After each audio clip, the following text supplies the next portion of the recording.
Nouveau départ pour moi aujourd'hui. Je m'envole cette fois-ci pour Madagascar. Plus je lis le guide, et plus je suis excité par cette destination. Madagascar a l'air d'être un véritable décor de carte postale. À moi les petits déj à la noix de coco sous les palmiers, les balades en pirogue, les plages abandonnées, les coquillages et surtout les crustacés. Toi, je vais te manger. Bref, le rêve. Enfin, c'est ce que je croyais. Cette île a beau être fabuleuse, dans les faits, elle revêt tout de même quelques dangers. Ça se mange, ça? Non, c'est mortel, ça. Ah oui, carrément, on va éviter alors. Tu peux pas manger ça. Ah bon, parce que ça te tue. C'est bon, on va pas se faire encorner. J'ai les miquettes, moi. Bien qu'un peu peureux, je pars à Madagascar comme on part à l'aventure. Voilà. Terre! Quatrième plus grande île du monde, à peine plus petite que la France, Madagascar est réputée pour être un trésor de biodiversité préservée. À cheval entre l'Afrique et l'Asie, Madagascar s'est construite une identité propre qu'il me tarde de découvrir.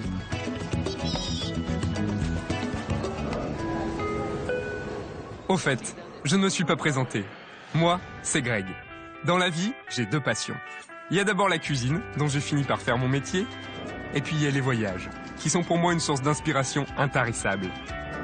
Je viens à Madagascar pour ça, pour enrichir ma cuisine d'idées, de produits. Super découverte. Franchement, je connaissais pas. Et de savoir-faire. Ah, je crois que j'ai trouvé la technique là.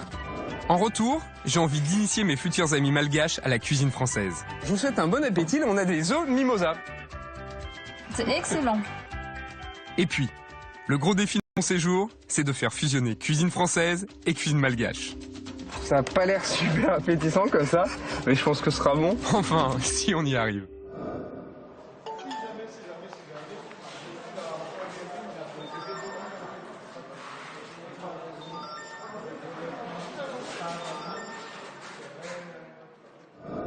Johari, c'est lui. Chef dans un hôtel-restaurant de Sainte-Marie, l'île attenante à Madagascar, il va me servir de guide dans ma découverte de la culture culinaire malgache. Après avoir travaillé 7 ans dans le restaurant d'un ancien cabaret parisien, Johari est revenu ici, chez lui, pour y développer une cuisine élaborée et exotique. Une cuisine qui, comme il le dit lui-même, laisse libre cours à ses délires.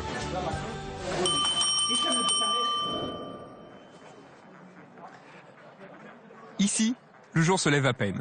Il faut juste que je trouve un taxi. Bonjour, vous êtes libre? Oui, oui. Et je file le rejoindre. C'est parfait.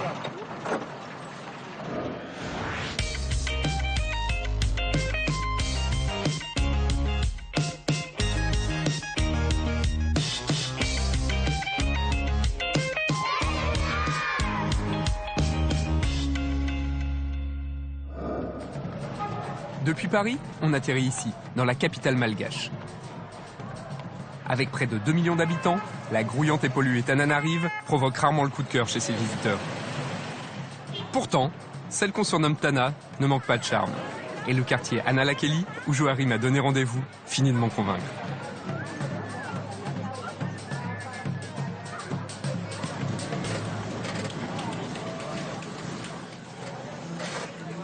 Salut Johari. Salut. Décidément, là, je suis Greg. déposé au pied. Comment tu vas? Bah écoute, très bien. Alors, ce vol, ça a été? Bah écoute, bien, un peu fatigant, mais ravi d'être ici. T'as un peu faim ou... Ah bah bien sûr que j'ai faim là. Ça te dirait un petit déj? Avec grand plaisir. Allez, on y va. Je te suis. C'est par là. Des salades, des chutes. Ah ouais, c'est magnifique hein. Analakeli, alias la petite forêt, est le cœur de la capitale. Johari a souhaité que je vienne ici pour découvrir le marché du Zuma. Zuma, c'est vendredi en malgache. Mais ici, le marché se tient tous les jours. Johari dit vrai, on y trouve de tout. Quelques rares produits me sont familiers. Ça j'en ai vu aux États-Unis, c'est Black Eyed Peas. Je trouve que c'est magnifique. Pour le reste, j'ai encore tout à apprendre. On dirait un artichaut. Il se fiche de ma figure là, ça va pas du tout. Alors, le petit déjeuner, C'est ici que on ça va, se le passe. prendre, ouais, on va le prendre ici. C'est typique là. Hein. Bah oui, ça se prépare partout. Ouais. En fait, dans les coins de rue, tu verras qu'il y a toujours ces galettes-là à base de riz. Ça s'appelle le moufgassi. Moufgassi. Oui. Et il y a quoi là-dedans alors? Il y a de farine de riz Ouais. qu'on pile. En fait, c'est pas vraiment de la farine de riz. C'est le riz, les grains, Ouais. qu'on pile à la main. D'accord. Ici, on n'a pas de machine. Donc tu retrouves la farine de riz, voilà, Costaud. des œufs, Ouais. et du sucre. Ouais. Tu vois la texture? Ouais, c'est... on dirait presque une pâte à crêpes un peu, tu vois. Un peu plus épaisse, Ouais, pâte un peu à, pâte à cake. Ouais. Ouais. C'est marrant parce que tu vois, je suis là pour découvrir le côté typique de la gastronomie malgache. Et le premier truc que tu me fais manger, c'est quelque chose à base de riz. C'est symbolique, ça veut dire quelque chose? Oui, en fait, les Malgaches mangent 3 fois par jour le riz. C'est vraiment la base. Et manger, pour les Malgaches, littéralement, c'est manger du riz. Genre, minambar. La traduction de manger, c'est manger du riz. Oui. Ça va peut-être vous surprendre, mais les Malgaches sont parmi les plus gros consommateurs de riz au monde. Cela leur viendrait de leurs ancêtres indonésiens, les premiers à avoir habité l'île 2000 ans avant Jésus-Christ. En plus de leur propre culture de riz, les Malgaches en importent de l'étranger pour assurer leur consommation moyenne de 120 à 130 kg de riz par an et par habitant. Un vrai record, car rapporté au nombre d'habitants, un Malgache mange plus de riz qu'un Chinois ou un Indien. Donc si je reçois un Malgache et que je lui fais pas manger du riz, il va pas être content. C'est un peu ça. Bon bah je serais prévenu alors. Petit déjeuner servi. Et au fait, ça se mange avec du café. Ok, d'accord. Tu trempes, c'est la tartine du matin. Voilà, c'est la tartine du matin. Ah, en effet, c'est très moelleux. Ouais. T'as vu le porc? Ah oui, c'est super alvéolé. On dirait vraiment du blini. En plus, ça sent super bon. C'est bon, hein? Le jeu de texture est très agréable. C'est fondant à l'intérieur et vraiment croustillant en périphérie. Voilà. Ce qui est marrant, c'est que t'as le parfum du riz quand même. Voilà. Très très bon, hein.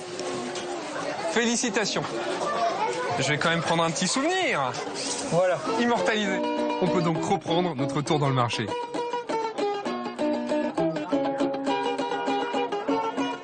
Et il joue avec quoi? Des carottes? Avec des carottes et tout. En fait, ça se peut jouer avec des cailloux aussi. Ça s'appelle fanourne. Fanourne. C'est le jeu national malgache. Ça se joue un peu comme le jeu des dames. Il faut manger les pions de l'autre. Au sens propre comme au sens figuré, quoi. Voilà, c'est ça. C'est marrant. Je te suis. On y va. Continuons. Après le riz, les breads. Ces feuilles comestibles sont elles aussi à la base de la cuisine malgache.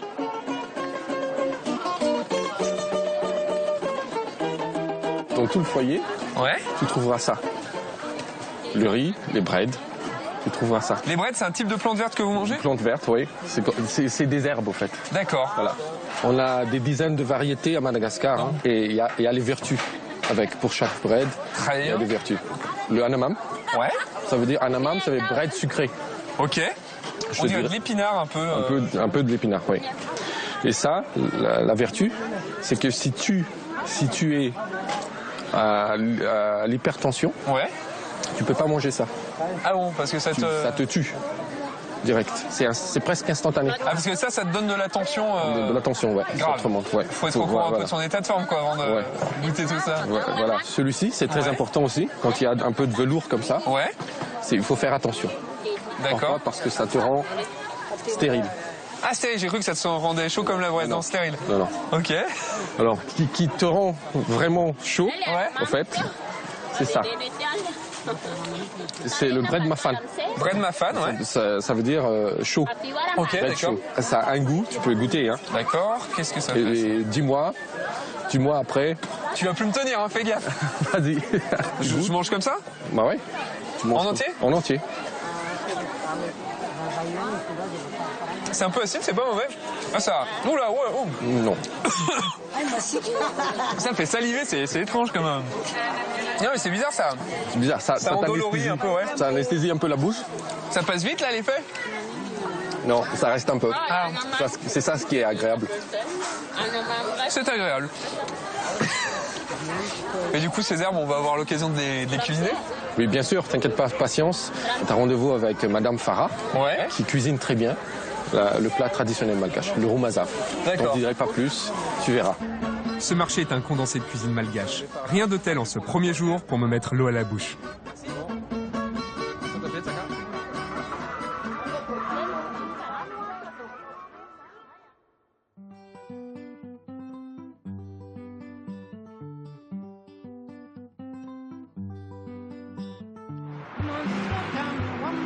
Comme prévu, je prends aujourd'hui la route direction Maïti, au nord-ouest de Tana.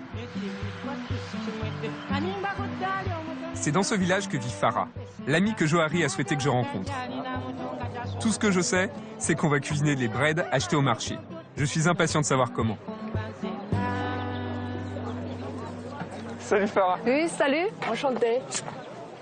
De même, je suis ravi d'être ici. Oui. J'ai ramené les breads que j'ai acheté avec Joar sur le marché, mais il y a quelque chose que je comprends pas. Il m'a dit, va voir Farah, elle va t'apprendre à faire la cuisine, mais je vois pas de cuisine. Oui, ici, pas de cuisine, mais c'est la place du marché des zébus. On va jeter un coup d'œil? Oui, Je allons-y. vous suis. Oui, allons-y. C'est donc avec de la viande de zébu que l'on va cuisiner les breads. De ce que je comprends, le zébu, c'est un peu comme le bœuf chez nous, mais grâce à Farah, j'apprends que c'est bien plus que ça ici. Tous ces zébus sont très importants dans la vie quotidienne malgache. Ouais. On tue toujours des zébus. Le mariage, la circoncision, la mort d'une personne âgée dans la famille. En fait, le zébu, il rythme toute la vie du malgache, de la naissance à la mort, en fait, quelque part. Oui, c'est bien sûr.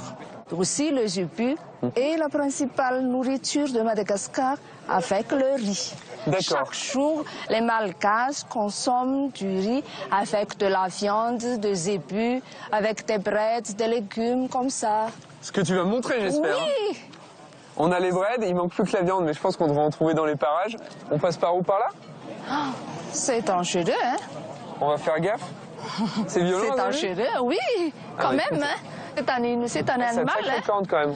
Oh. Oula, mais C'est c'est gros, pris hein. des coups de corde. Attendez, C'est vrai? Vous me faites flipper, la Farah. Par ici, par ici. Ok. Et tu vois, le zébu, je le préfère quand même dans mon assiette que vivant. Hein. C'est moins dangereux. Oui. Évidemment, pour le plat qu'on va réaliser, on ne va pas acheter un zébu entier. Farah s'est déjà chargée de récupérer des entrecôtes. Avant de partir, petite photo souvenir avec les zébus. Regarde, on va se prendre en photo. Bon, pas trop près, hein. Allez, 1, 2, 3, zébu. Parfait. Direction la maison de Farah pour un petit cours de cuisine traditionnel. On prend ça Oui, et ça. ça et ça. Je te laisse passer devant. Oui, allons-y pour la préparation.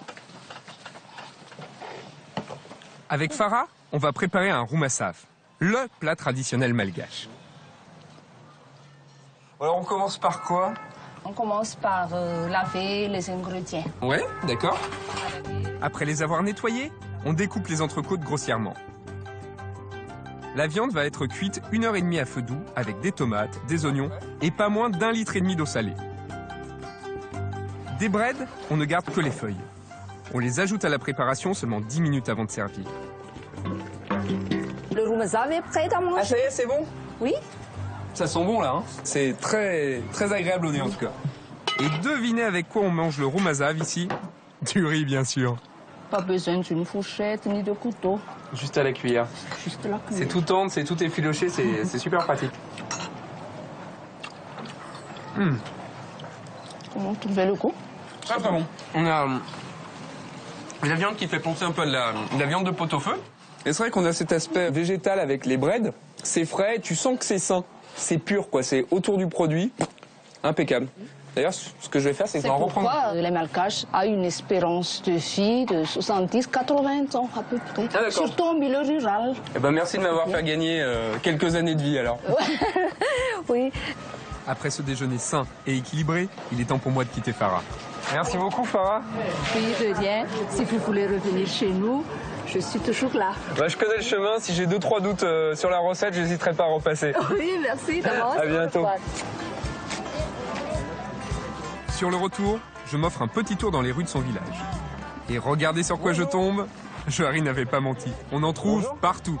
Je vais vous prendre un moufkas, s'il vous plaît. Et je ne résiste pas au plaisir d'en manger un.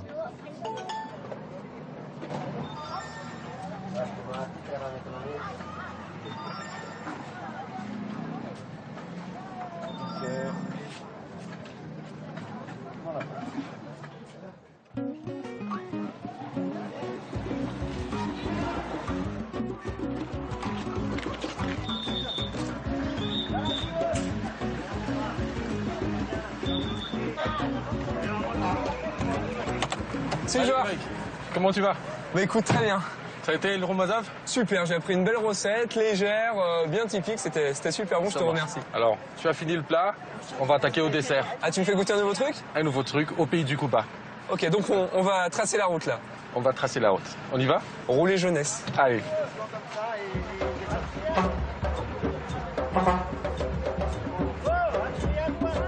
Ensuite, cap sur Talata Volonondri, à l'ouest de Maïti. Joari veut me faire découvrir le Kouba. Mais moi, Kouba, à part l'île, ça ne me dit pas grand-chose. Et pourquoi ça s'appelle Cuba? Il y a une raison particulière? Ouais, c'est toujours à base de riz. Ah, Super, encore du riz.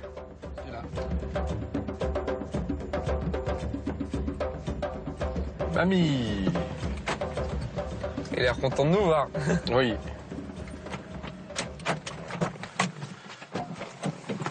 Bonjour, mamie. Oh, ça va bien, merci. Oh, bienvenue. Yeah. Bonjour, mamie. Ah, ça va bien, Mamie. merci. Spécialiste du Cuba. Ok, d'accord. Ok. Donc c'est lui qui va tout nous montrer. Ya. Afaka manome tsara aho malalaka. Par contre, je vais avoir besoin que tu me traduises, sinon je vais rien comprendre à la recette. Il peut bien nous montrer. Eh ben, génial. Dauer. On y va, mamie. Pour Johari, question Cuba, il n'y a qu'un grand spécialiste et c'est lui, Mamie. Le Cuba, en fait, c'est ça. C'est le gâteau traditionnel malgache. Mamie en fabrique environ 60 par jour ici, chez lui. Et il va justement nous montrer sa technique. Ity no ataoko fe amatoranazy. Le Cuba est réalisé sur ce moule artisanal composé de feuilles de bananier et de bambou. Première étape, on forme une première couche avec de la farine de riz. Ouais. C'est quoi ça, mamie? Farine. Ça, c'est la cacahuète pilée avec du sucre. Attends, là, avec tout ce qu'il met, il en fait pour 15 personnes, on attend des amis ou? Mais pas pour 15. Ça peut être pour une trentaine, parce qu'en fait, ça se vend par mini-tranches. Et des mini-tranches de Cuba, on en trouve partout à Madagascar. Dans la rue, sur les marchés ou au bord de la route, le Cuba est une véritable institution ici. Si le gâteau est populaire sur l'ensemble de l'île, c'est Talata Volonondri, le village où vit Mamie, qui est considéré comme la capitale du Cuba. Une fois la pyramide de poudre de cacahuètes formée, on la recouvre à nouveau avec de la farine de riz. C'est incroyable, c'est vraiment la précision d'un pâtissier là, il t'étale ça au millimètre. C'est incroyable. Je suis au milieu de nulle part, dans un endroit c'est plus typique, tu meurs, et à apprendre une recette qui m'a l'air ancestrale, et en plus j'ai l'impression que j'ai le meilleur chef qui soit pour me l'apprendre, donc c'est un vrai moment de bonheur. Ça y est, c'est terminé? Alors là, il va Le rouler. le rouler. Raisina moramora fa azo atao haingana be koa. En fait, je voulais vraiment te montrer ce Cuba parce que j'adore. Fais une petite papillote. Je donne un modeste coup de main pour les finitions avant que le Cuba ne parte en cuisson. Au fait, le coupe, ça se cuit dans l'eau. C'est pour ça qu'on a mis beaucoup de lianes, pour que l'eau n'entre pas trop vite à l'intérieur. Et un coupe, ça se cuit 3 jours et 3 nuits. Et après 3 jours et 3 nuits... Non, je plaisante. Mamie en avait en stock, bien sûr. Bravo. Bravo, mamie. Fambasak. C'est marrant, ça a vraiment une odeur typique, quoi. C'est sucré, c'est fumé. Et Bon, bah c'est pas tout, on va peut-être goûter. Mamie, qu'est-ce que t'en dis? Tu nous en comme coupes on une a tranche? faisait. Ouais, ah bon. C'est marrant, c'est tout rouge. Pourquoi c'est tout rouge d'ailleurs? C'est caramélisé. Le 3e jour, tu n'as plus d'eau.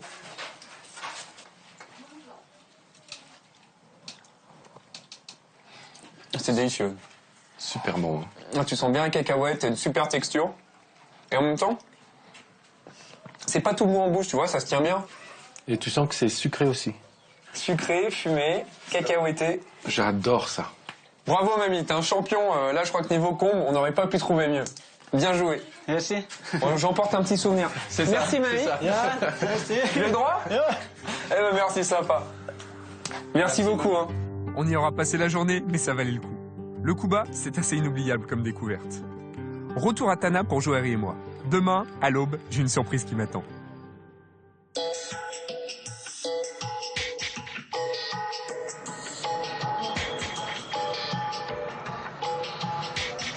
Aujourd'hui, avec Johari, on s'envoie en l'air. Enfin, façon de parler. Hein. C'est combien de temps pour la Sainte-Marie? Juste 50 minutes et t'as le soleil. Dans 1 heure à peine, on atterrira chez Johari, sur l'île de Sainte-Marie, à l'est de Madagascar.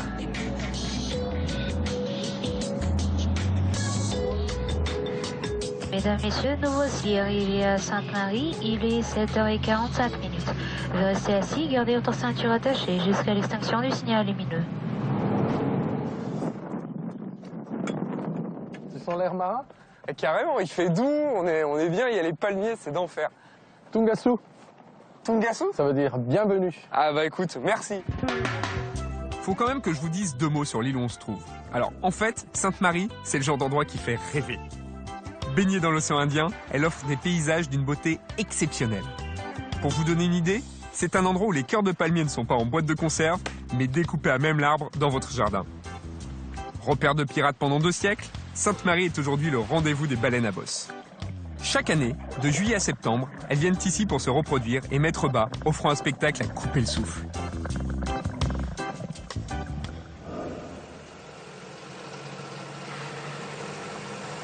Tu as vu beaucoup de choses, Natana. Maintenant, tu es à Sainte-Marie. Je vais te faire découvrir ce qui est la particularité de l'île. C'est à moi de cuisiner. Ah d'accord, c'est toi qui vas me faire découvrir la cuisine samarienne. C'est très différent de la cuisine malgache? Il y a une influence créole, mais ce sont les produits qui différencient au fait la cuisine samarienne. Tu verras, en fait, tout est frais ici. Il n'y a jamais un poisson qui a plus de 24 heures dans l'assiette, quoi. Jamais. Tout est vivant. Quand Johari parle de produits ultra frais, il ne blague pas. Il faut dire que chez lui, on se fait livrer à même la plage, au pied de la maison. Allez, voilà. C'est quoi, c'est les livraisons de poissons? Bah ouais, Ah, Karakore. Bonjour, messieurs. Ah oui, attends. Waouh. Langouste. Celle-ci, elle est énorme, on dirait un homard. Ouais, regarde, ça bouge encore. Hein. Elles sont magnifiques. Ils sont magnifiques. Hein. Oh, trop beau. Tiens. Ouais. Toi, je vais te manger. Ouais, c'est ça. Et sa cousine, la cigale. C'est moche, hein? C'est moche, mais c'est très bon. Je suis ravi de goûter ces produits qui sont ultra frais et qui sont des produits un peu de luxe, quoi. Enfin, tu vois, pour nous en France, même si ici vous avez l'habitude d'en manger. T'imagines, c'est 5000 arrière tout juste. Ah ouais, c'est rien du tout. Ouais. 1,50 €. 1,50 €. La langouste. 1,50 € la langouste. Ouais, on aurait tort de se priver. Hein. Bon, c'est pas tout, mais tu m'as donné faim. On passe au fourneau? Allez, on y va. Merci, messieurs. Au revoir. Merci. Au boulot. Au boulot. On commence par la découpe des crustacés. Johari s'occupe des langoustes et moi des cigales. Voilà. On y est. Carte et t'enlèves. On enlève les boyaux. Ça risque de donner une amertume, non? Oui. Pour accompagner les crustacés, Johari prépare une marinade d'enfer avec de la sauce tomate maison, de la sauce soja, du jus de citron vert, du gingembre, de l'ail haché et du poivre doux de Madagascar. Je prends des notes car ça, c'est un truc à refaire chez soi.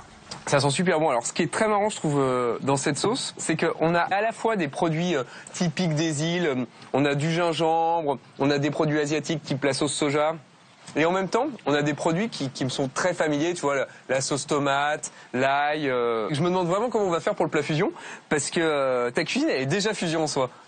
On va se débrouiller, t'inquiète pas. Tu seras gentil avec moi. Le romarin, c'est pour badigeonner sur le gris.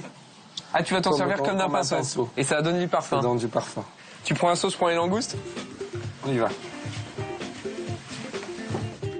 La braise est chaude? Elle est chaude. Il y a même de la flamme. Allez. Cigale. Comme ça même le barbecue, hein. Oui. La coquille fait barrière. Je te laisse me prendre la sauce? Vas-y. Voilà. Et j'y vais franco, là. Franco. Voilà. Bien nourrir la chair. Voilà. Allez, on les retourne? Allez. Vas-y, tu prends l'antenne. Ouais.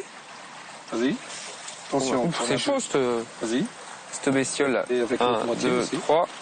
Hop là. Pour la cuisson, 5 minutes de chaque côté sur le grill suffisent. Je veux dire, si je dois me cramer les doigts, je veux bien que ce soit pour de la langouste et de la cigale. On passe à table? On passe à table. Je te suis. On y va.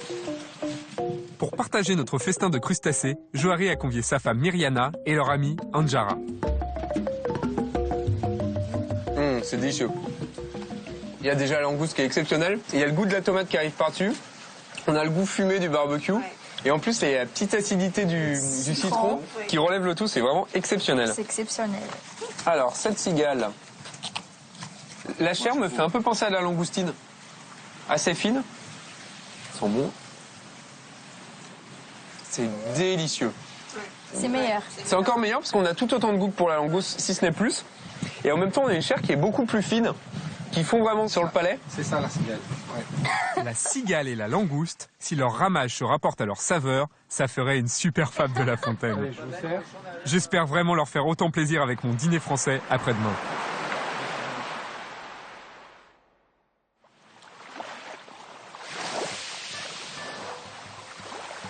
J'en ai rêvé, Sainte-Marie l'a fait. Je prends aujourd'hui mon petit-déj sous les cocotiers.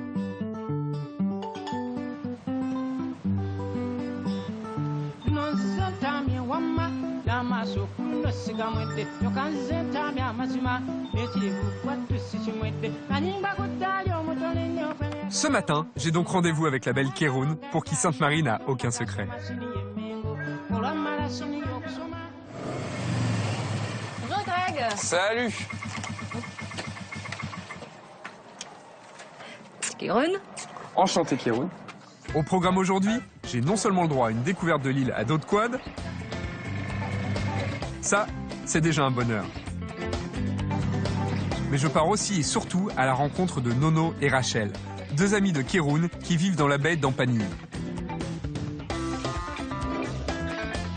Kéroun est formel, ils font les meilleurs crabes de toute l'île. Et quand Kéroun dit ce genre de choses, vous pouvez la croire. Bonjour Greg. Bonjour. Ça va? Voilà, je vous présente... Enchanté, Grégory. Nono, en santé. On vous propose de visiter la mangrove, en fait, c'est nos atouts. D'accord. Donc il y a ma femme Rachel, chef la cuisine. C'est elle qui vous montre comment on fait. Donc en fait, là, vous m'emmenez à la pêche et ensuite, on va cuisiner. Exactement. Donc, Bon, on peut aller sur la pirogue? On y va. Allez, Ça fait plaisir, c'est parti. c'est parti. Décongéler. Tu veux de l'aide? Allez, Vous voulez de l'aide? on va pousser. Attends. Merci, Kéroun. Voilà. Allez. Je garde le dos? Par là. Comme ça, là, c'est Et bien? tourne comme devant, Non, parce devant, que là, c'est ok. devant. Oh là. Là, on y va. Vous êtes prêts? parti. C'est parti. Tiens. Salut, les filles. Allez, à tout à l'heure. Allez. Voilà. En route pour l'aventure. Pour aller pêcher le crabe, il faut d'abord passer par la mangrove, un écosystème fabuleux qui s'étend sur les rives du fleuve. Ah, c'est génial, là, Nono. C'est mieux que Venise. Nono y est très attaché. Il faut dire qu'ici, la mangrove les protège des cyclones. Les arbres, là, ce sont des palétuviers. Ils se reproduisent ici grâce à l'eau saumâtre. Mais aussi, grâce à elle, les gousses de palétuvier. Et ça se mange, ça? Non, c'est mortel, ça. Ah oui, carrément, on va éviter, alors. Faut pas confondre avec une gousse de vanille, alors. Faut pas le confondre. Il n'y a pas de vanillé dedans. Non. Ok, bon, pour le côté Indiana Greg, on repassera. À l'évidence, je ne suis pas encore tout à fait mûr pour l'aventure. Allons plutôt voir si Nono a attrapé un crabe dans une de ses nacelles. Notre déjeuner en dépend. Donc là, je suis en train de voir comment c'est. Donc on enlève d'abord les piquets, comme ça. Ah, Il y en a un? il y en a un crabe, des gros crabes, énormes crabes. Là. Ouais, je croyais que ce serait des tout petits, là. Énorme crabe, ça pèse combien? Ça pèse 1 kilo, 1,5 kg, un crabe. Sacré bestiole, hein. Mais là, tu fasses attention avec les doigts, hein, parce que là, c'est énorme, ça. On va sortir. Ah bah moi, les doigts, je les cache, hein, parce que j'en ai plus beaucoup. Donc là, pour sortir, c'est pas facile, parce que par rapport à la nasse, c'est costaud, hein. Ouais. On a Donc j'ai fait doucement, hein, comme ça, il attaque pas mes doigts. Hein. Faut pas l'énerver. Faut pas l'énerver, voilà. Elles sont balèzes, les pinces, hein. Là, Ah oui, il sort tout seul. il sort tout seul. Voilà, je vais le prendre au dos. Là, c'est pas facile. Regarde là, il défend. Faut le prendre par l'arrière. Par arrière. Ok, Regarde, pour la là. rassurer. Comme ça. Waouh. Il est énorme, ce crabe, Nono. C'est un repas pour 2 personnes, en fait. Ouais, ça me donne faim, hein, ton crabe, là. Et regarde, c'est des crabes femelles, ça. Il y a des pochettes d'œufs, en fait. Et les mâles, c'est comment? Et donc là, par rapport au mâle, c'est plus ovale comme coquille et plus sombre comme colère. Si c'est mâle aussi, ça, c'est plus costaud. D'accord. Une plus grosse pince. Mais c'est bon, les essayez, pinces. tes doigts. Non. Donc on a gagné, finalement. On aura quelque chose à manger? Les midis, Ouais. voilà, on prépare ensemble Je suis rassuré. avec Bah ouais. Rachel.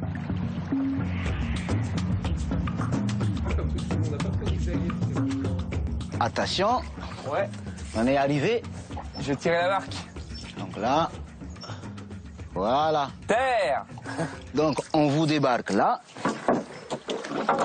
Je te laisse passer devant parce que je veux pas me faire manger, là. Alors, la pêche, ça a été? On a chopé un Impeccable. crabe On a chopé énorme. un crabe. Énorme crabe même. Allez, au boulot. On a gagné des gros crabes.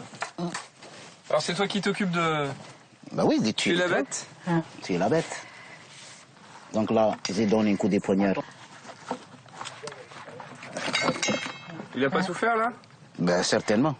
Ouais. Il souffre, mais pas trop longtemps. Pas trop longtemps, c'est mieux. Au que lieu de bouillanter. mettre dans l'eau bouillante, Ok, d'accord. ben il souffre plus. Ben fini. Donc là, je donne les crabes à Rachel et je vous laisse. Ah, maintenant, c'est la cuisine. Ben oui, c'est Rachel qui occupe la C'est cuisine. l'affaire de madame, c'est la reine. C'est la reine, ouais. Sur le bateau, t'es le roi et dans la cuisine, c'est la moi, reine. j'ai fait seulement la pêche, moi. C'est vrai. Un petit bisou pour lui souhaiter courage. Ah. Allez, Rachel, on y va. Bon, j'aime les crabes morts. Ouais. On nettoie bien. On nettoie bien. On fait comme ça. On enlève. Ah, là, c'est la poche à eux. Et je fais comme ça. Ah, c'est shining, hein, votre truc. Là. Et je nettoie bien. Hein. Ouais. Faut pas confondre avec sa propre brosse à dents. Le matin, ça fait pas la même haleine. Hein. Brosse à dents. Brosse de crabe. Hein. Voilà. C'est pas brosse à dents, ça. Brosse de crabe. Brosse de crabe. Alors, on fait quoi, là, maintenant, Rachel? Je prends le crabe nettoyé pour faire cuire dans une marmite. Premièrement, la sauce, les tranches des oignons. Pour sa sauce, Rachel commence par faire revenir un oignon tranché dans un fond d'huile chaude. Elle ajoute ensuite du concentré de tomate, des tomates en cubes Et le curry grec. et du curry donc. La sauce cuit ensuite à l'étouffer quelques minutes. Bon, je suis venu pour cuisiner le crabe de mangrove. On n'a pas encore cuisiné le crabe, mais le fond de sauce a l'air super bon. Je prends Ah, enfin le crabe. le crabe. Et là, on peut le mettre dedans. Bon, je mets dans les marmites les crabes bien nettoyés. Voilà. Pendant que le crabe cuit, Rachel et moi, on s'attelle à râper de la noix de coco. C'est comme au cinéma, elle est magnifique. Hein. Je prends la râpe traditionnelle, Le panier. le panier, comme ça, pour râper. Ok, il faut s'asseoir dessus? Oui. La râpe de coco comme ça. Et ça marche bien, hein. Ça paraît tout simple avec ces cacos, mais C'est très sympa, hein. ça envoie. Simple. Je peux essayer, Rachel? Oui. Eh ben, dis donc, c'est très pratique. Hein, donc. Ouais. Bah, je crois qu'on n'est pas prêt de manger du crabe avec moi. Hein. Ah, je crois que j'ai trouvé la technique, là. Bon, c'est pas si mal, non? Une fois râpé, on place la noix de coco dans ce petit panier que l'on presse afin d'ajouter un peu de lait de coco à notre préparation. C'est fini. Les crabes sauce coco. On se fait une petite photo souvenir? D'accord. Ce qu'on va faire, c'est qu'on va ouvrir la marmite. Comme ça, on la verra derrière. Allez, c'est parti. On sourit? 1, 2, 3, coco! Génial. C'est prêt. Oh, c'est bon ça. Première bouchée, je vais mettre un petit peu de sauce dessus pour avoir tous les parfums. Ah, tous les parfums. Ça va, hein. C'est délicieux. C'est délicieux. La chair est tendre, pas trop cuite. Et puis le goût là, de ta petite sauce tomate avec la coco et tout, c'est d'enfer. C'est très bon ça. Voilà. Puis le fait qu'on soit allé pêcher notre crabe et qu'on le mange derrière, je trouve ça surkiffant, quoi. C'est vraiment génial. Je me suis régalé. J'ai appris une très belle recette. Donc, pour vous remercier tous les deux de m'avoir appris à pêcher et à cuisiner le crabe de mangrove, j'aimerais bien vous inviter à mon tour, parce que je vais faire un repas français. Vous venez un peu en avance, comme ça, Rachel. Je te montre une recette, tu vas cuisiner avec moi. Et j'espère que ça plaira à Nono, parce que c'est un fin palais, il est habitué à manger ta cuisine. Ça fait plaisir, Greg. La journée se termine aussi bien qu'elle a commencé. Demain, pour mon dîner français, il va falloir que je cartonne pour les remercier de leur générosité.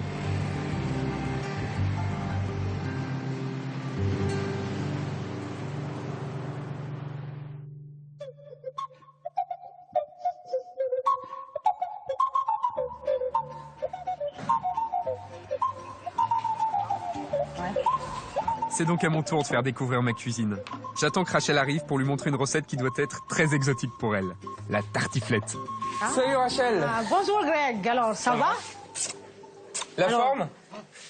En forme. Bon écoute, t'arrives à temps, j'étais en train de commencer à préparer. Alors ça, c'est une spécialité des montagnes françaises, ça s'appelle la tartiflette. Alors on a des pommes de terre, on a des oignons, un peu de vin blanc pour donner du goût, de la poitrine fumée, donc on va découper, on va faire revenir. Ouais. Et l'ingrédient magique, est-ce que tu sais ce que c'est ça? Je ne sais pas, hein.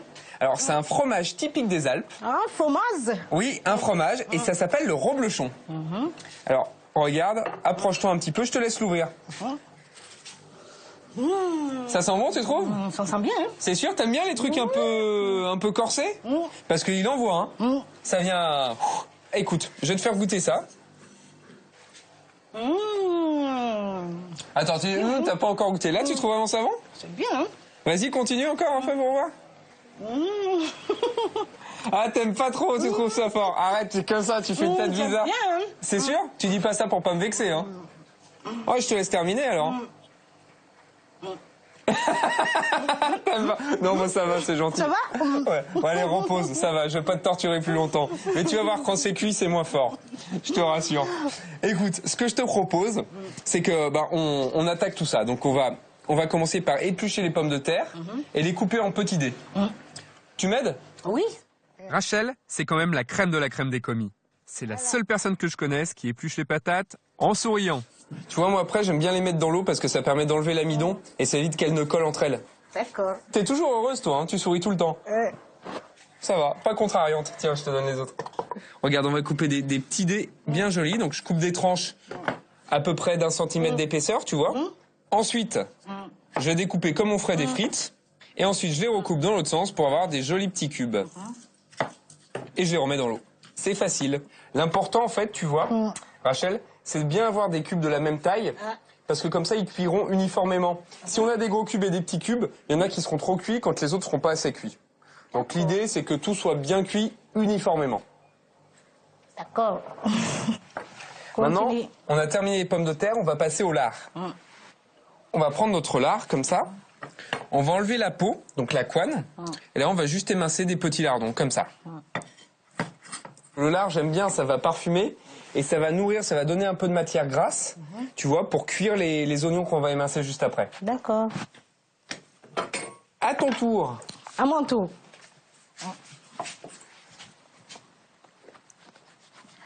Alors, on enlève bien la couenne. Comme ça. Super. On va les mettre dans la petite assiette. On passe ensuite à la découpe des oignons. Tu coupes très rapide, hein? Ah, tu trouves? Ce que j'adore, c'est qu'on est en train de découper les oignons et en même temps, il y a le coucher du soleil, il y a le bruit des vagues. C'est presque romantique, la tartiflette. Bon, je vous rassure, tout ça est en tout bien tout honneur. Si la température monte en cuisine, c'est juste parce qu'il est temps de passer à la cuisson. Après avoir pré-cuit les lardons, l'oignon et les pommes de terre à la casserole, on les mouille au vin blanc et on met le tout au four 30 minutes à 200 degrés. Il ne reste plus ensuite qu'à déposer le reblochon en surface pour qu'il gratine. Et là, tu vois, Rachel, on laisse 10 minutes sous le grill. Ah! Bonjour Greg. Je te fais la bise. Ce soir, en plus de Rachel et Nono, je reçois Anjara et Mirana que j'ai rencontrés chez Johari. Salut chef. Ça va, tu vas bien? Johari, bien sûr, qui est de la partie, et puis il y a aussi Kéroun, ma guide sur Sainte-Marie. Je te laisse t'asseoir. Je peaufine un ou deux trucs et je suis là dans 5 minutes à peine. En entrée, j'ai pensé à un classique français, les œufs mimosa.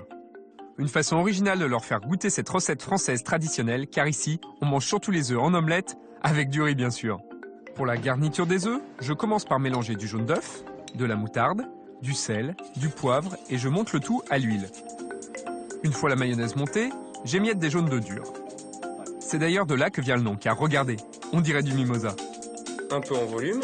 Une fois les blancs d'œufs durs garnis, je fais un petit point de mayonnaise pour les fixer. Pour finir, j'agrémente les assiettes de petits croûtons, de tomates, de carottes, de cives et de poivrons pour le visuel et le croquant. Et voilà, il n'y a plus qu'à les servir. Je vous souhaite un bon appétit. On a des œufs mimosa. C'est un plat typique de brasserie, ça. Et ça sent bon. Vous mangez beaucoup de ça alors? On mange beaucoup de ça. Disons que c'est vraiment le plat typique que tu peux manger sur le comptoir ou dans un petit bistrot à midi, vite fait. C'est plus un plat de tous les jours, mais qu'on aime bien manger parce que, bon, de l'œuf et de la mayonnaise, moi je pourrais en manger toute la journée. Enfin, si ce n'est que ça fait des petits bourrelets. Bon, Rachel, je vois que tu as terminé. Oui. Je te propose de m'accompagner. On y va. On va s'occuper de ce petit plat là. Et tu vas leur en mettre plein la vue. Regarde ton œuvre. Viens humer tout ça.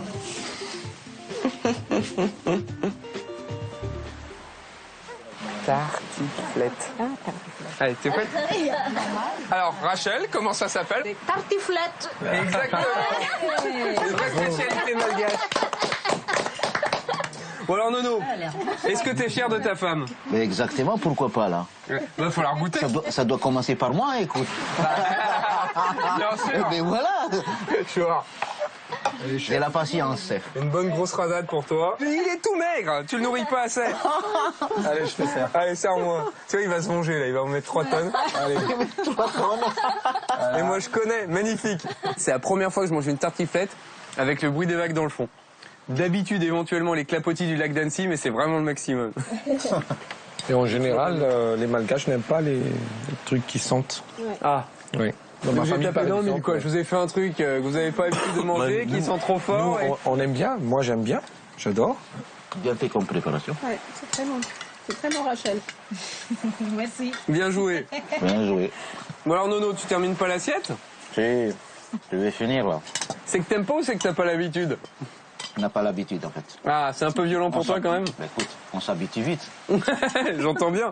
Ils sont polis, mais je vois bien qu'ils prennent sur eux. Faut dire qu'une tartiflette par 40 degrés, j'ai pas été très malin sur ce coup-là. Bon. J'espère qu'il vous reste un peu de place parce que là, je vais aller préparer le dessert. Et comment vous dire, c'est pas une salade de fruits, c'est quelque chose d'un peu costaud là. C'est vrai qu'en dessert, j'ai choisi un poids lourd de la cuisine française, le Paris-Brest. C'est pas hyper léger, mais je suis sûr que ça va leur plaire. Les Malgaches adorent le sucré. Plus tôt dans la journée, j'ai réalisé une pâte à choux en faisant fondre 70 g de beurre dans un fond d'eau. J'ai ajouté du sucre, du sel, 15 g de poudre de lait et 90 g de farine. J'ai desséché la pâte hors feu avant d'ajouter 3 œufs battus. Pour le pochage, la technique est un peu particulière. On réalise 3 cercles concentriques comme ça. Je les parsème ensuite d'amandes effilées avant de les passer 15 minutes au four à 160 degrés.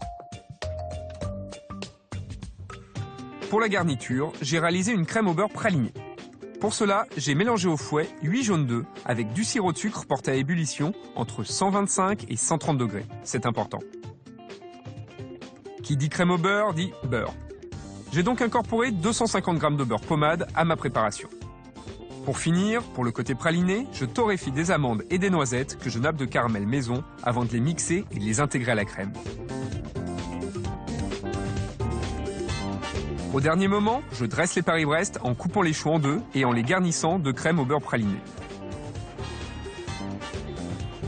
Je saupoudre enfin de sucre glace et voilà le travail. Voilà.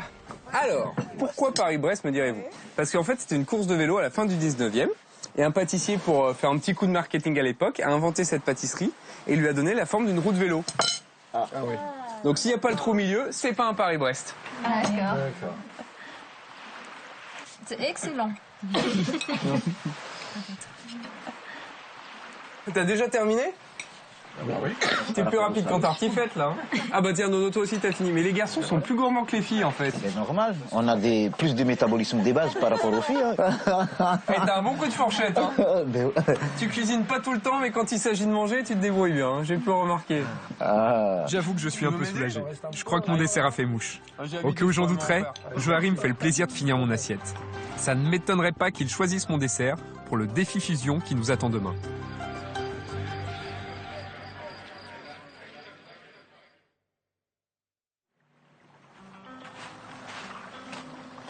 Nous y voilà. Dernier jour pour moi à Madagascar. Pour terminer en beauté, Johari et moi, on a un défi de taille à relever. Faire fusionner le plat qu'il a préféré dans mon menu français et la spécialité malgache qui m'a le plus plu. Je sais pas vous, mais j'ai une vague idée de ce qu'il a choisi. Je viens justement lui montrer ce qui m'a le plus marqué. Salut Johar. Ouais, écoute. Waouh! Ah, c'est de la langouste. Maintenant, je sais quel plat tu as choisi. Hein. Elles sont belles, hein? Si j'ai craqué sur les langoustes de Johari, c'est maintenant à son tour de me dire le plat français qu'il a retenu. Alors, regarde, devine. Les noisettes, les amandes. Ouais, mais ça sent Paris-Brest, hein, quand même. C'est ça. En fait, j'ai adoré le côté grillé un peu des amandes. Ouais. Ça me rappelle un peu le goût des cacahuètes de chez nous. Ah d'accord, cette saveur un peu torréfiée. Enfin oui, c'est vrai que c'est la même grande famille, quoi. Un Paris-Brest à la langouste, ce serait trop simple. On décide plutôt de reproduire des choux en réalisant des boudins avec la chair des langoustes. C'est vraiment la forme du Paris-Brest qu'on vise, mais en réinventant les éléments du plat de Johari que j'ai vraiment apprécié. Allez, c'est parti pour le défi fusion. Première étape, la découpe des langoustes. Pas mal là, hein? Waouh! Droit en plus. Droit, t'as vu? Et comment on enlève la chair de la coquille? Elle va pas trop À la accrocher? main. À la main comme ça? À Tu la peux me main. montrer? Comme ça, à la main. Ah, ça part facilement, tu vois. Moi, je pensais que ça accrocherait beaucoup plus à la carapace. Bon, la langouste, c'est bon. On va pouvoir la mixer avec le blanc d'œuf. Ok. Je pense qu'il y a un truc qui serait bien, je sais pas ce que t'en penses, ce serait de pas trop la mixer quand même, parce que c'est un tellement beau produit qu'en faire une mousse, ce serait dommage. Jusqu'à la rillette, on va. Exactement, on fait une rillette. Ça marche. Alors, Vas-y. On regarde.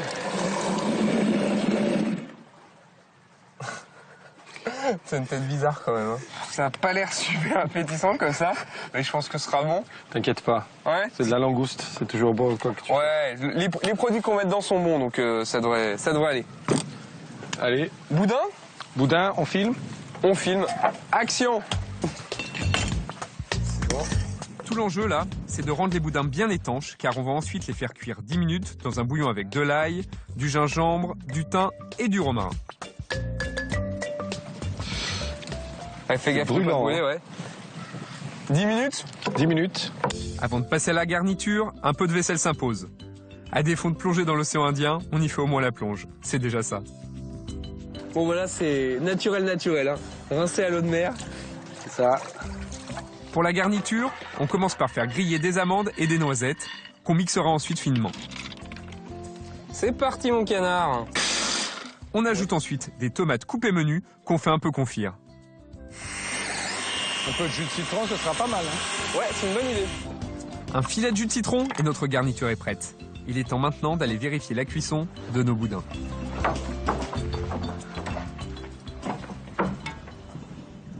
Ça m'a l'air pas mal là, c'est bien ferme. Bah oui, je pense. Alors, voilà. C'est chaud, hein. Ouais. Et allez, le test ultime, on va voir si ça se tient. Suspense. Bon bah nickel, regarde. Ça se tient bien. On va goûter avec une chute. Chute.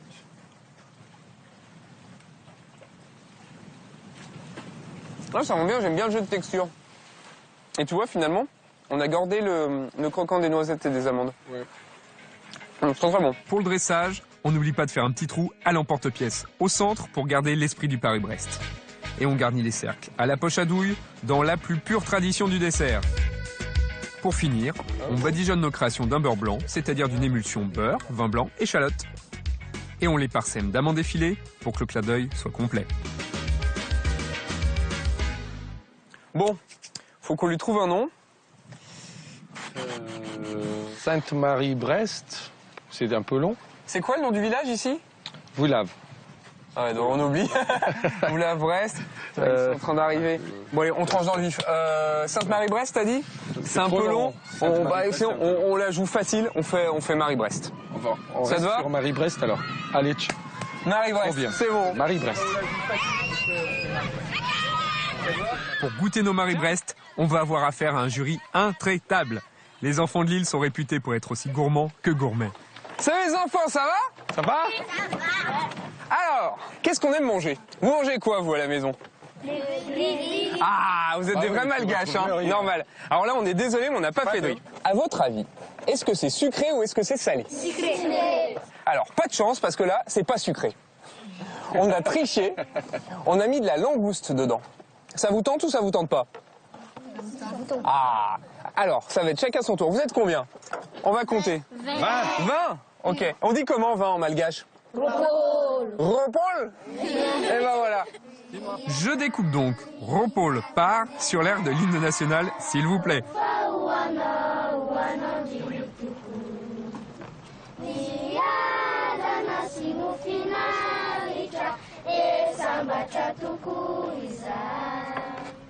Bravo. Bravo. Et applaudissez pas, vous allez écraser ce que je vous ai mis dans la main.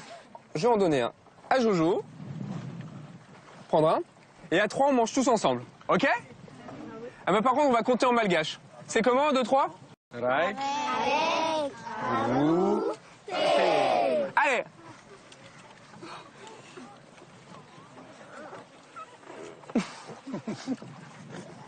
Ils font tous des têtes bizarres.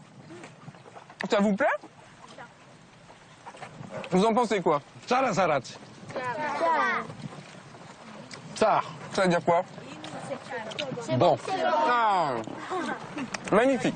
Si c'est bon, c'est déjà ça. Pour moi, ce plat fusion, c'est aussi et surtout l'aboutissement d'une semaine de rêve avec Johari. En tout cas, je tenais à te remercier pour ce séjour qui a été formidable. De Tana à Sainte-Marie, j'en ai pris plein les mirettes. J'ai adoré ta langouste, le crabe de Manguin. C'est un plaisir. Je peux pas m'empêcher de penser que le sable, les cocotiers, la mer, ça avait un petit parfum de vacances quand même. Merci mon pote. Allez. Et on va immortaliser ça. Je te laisse le tenir? Ouais. Une dernière photo souvenir de notre duo de choc. Mala! Mais entre nous, les plus beaux clichés, c'est dans ma tête que je les ramène. Il veut nous la vendre? Oui. Mais c'est trop pour moi, j'ai pas assez faim pour acheter un zébu. Un couple, ça se cuit 3 jours et 3 nuits. Et du coup, on va attendre 3 jours? On verra. Je vais chercher les duvets, je reviens tout de suite. J'en peux plus, j'aime. C'est la grosse chaleur, là, tu vois. Tu trouves pas que ça sent un peu une partie du corps, qu'on s'est mal lavé, non? Ça sent pas un peu les pieds? Tu trouves pas? Non, ça va? Ça ressemble quand même à du fumier, hein.